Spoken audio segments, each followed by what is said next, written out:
Oh my god.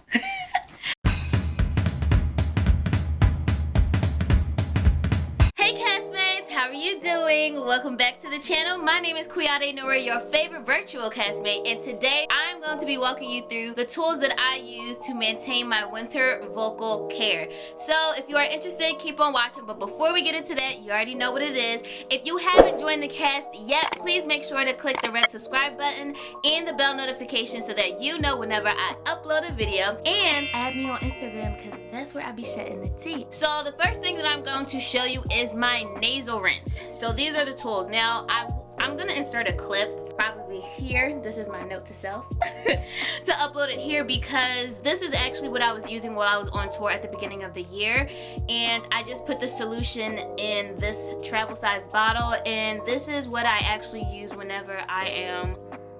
This is actually a part of it's a nasal wash that uses alcohol solution, and it was actually my voice teacher who told me about it, and she absolutely raved about it as opposed to using a neti pot, and I found that I liked this more. It's safe enough to use every day, but I typically will only do a nasal rinse a few times a week just because I don't want to use it unnecessarily. I just want to use it if I feel like I'm a bit congested and I want to rid all of the mucousy building hoods and foots that's sitting within this nice mask area, because I don't like that. I don't like that. Next device that I have that I'm going to show you is my vocal steamer. So if you're someone who's looking for a vocal steamer that is not going to break the bank, then buy this one. This steamer is made by Vicks.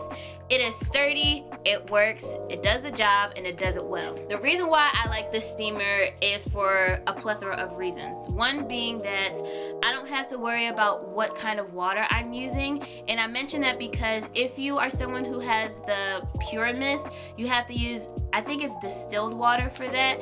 It also is a higher price point, and it is quite fragile, whereas with this I found that it's sturdier and it is travel friendly. The only downside to it is that there isn't a cordless version. This one you have to have a cord. The cord is not that long, to be quite honest, and I kind of wish that it was longer, but it's long enough. Depending on where your outlets are in your house, I know sometimes you want a cord that's longer, so maybe you can get some sort of cord extender. I don't even know if that exists, but if you want to, you could.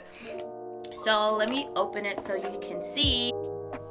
Alright, so this is the inside of the steamer. This is where you will insert the water. After you have inserted the water, you will take this part of it and you will attach it. So let me see if I can get this on camera.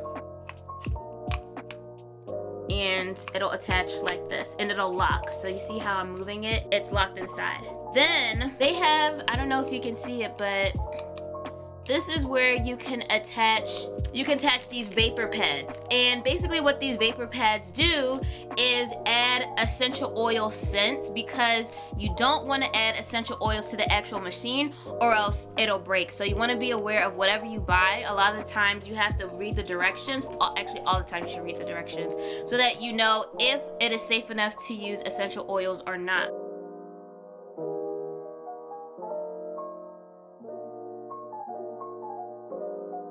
After that, you will put this on top. It has a little section where you can control how much vapor comes out of the machine. So once you turn it on, you'll just place your face here, the steam will go up, and you will breathe it in. And this is the power button. It's a simple off and on, and you're not going to be able to tell too much on camera, but this light will come on whenever you turn on the device. Alright, so as you can see, the steam is floating upward, kind of. You can't see it too much, but you can kind of see. You'll place your face here and inhale the steam. How do you know where to put your face? You see this area where it kind of dips down? This is where you should place your chin. And also, as you see, my face isn't directly planted, not just because I have makeup on, but You don't want to directly have your face here because the steam is hot. So whenever you're dealing with the hot water, you want to be very careful. And it actually has directions on, or a disclaimer, a warning that, you know, you should be careful of how you place your face. So you can do this for about 20 to 30 minutes. You can do it multiple times a day. I love steaming. I feel like it's a great addition to proper hydration routines. You can never do it enough, especially during the winter time. I will include information about these devices in the description box so that you can do your own research and see which ones you would prefer. Now, obviously there are a lot of steamers that are on the market that are a little more higher scale, so I will include those as well. It's completely up to you. I just wanted to include the more affordable route because I know that we are on hard times, and if you just want to get your hands on something just to get you back into a vocal routine, then I would definitely suggest this. I want to suggest things that I've actually used and not just promote things that I haven't used and I am not a fan of, because that's inauthentic and I do not lie, okay? I'm so sorry, castmates. I have been chewing my gum like, what is going on? What is going on today? Alright, so the next device that I have is actually something that's really cool.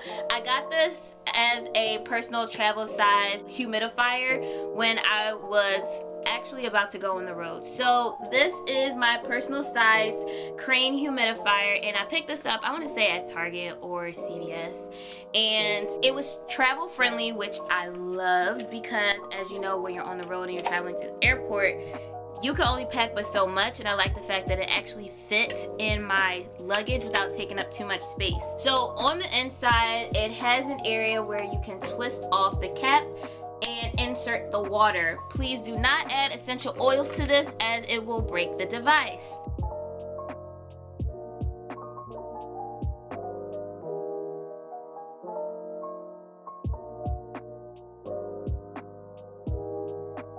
I click the power button once. Once I click the power button, it turns on the device. If I click it a second time, it'll turn on the light. If I click it a third time, it'll turn off the device completely. So at nighttime, I like this because sometimes if I'm just sitting by my bed or sitting in bed and I'm reading, I like to keep this on.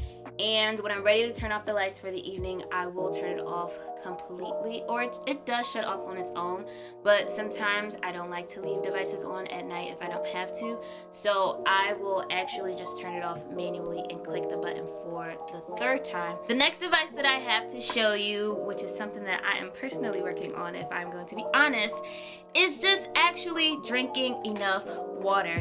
I struggle with this because I hate going to the bathroom multiple times within a day, and it just gets super annoying, like I'm running to the bathroom again.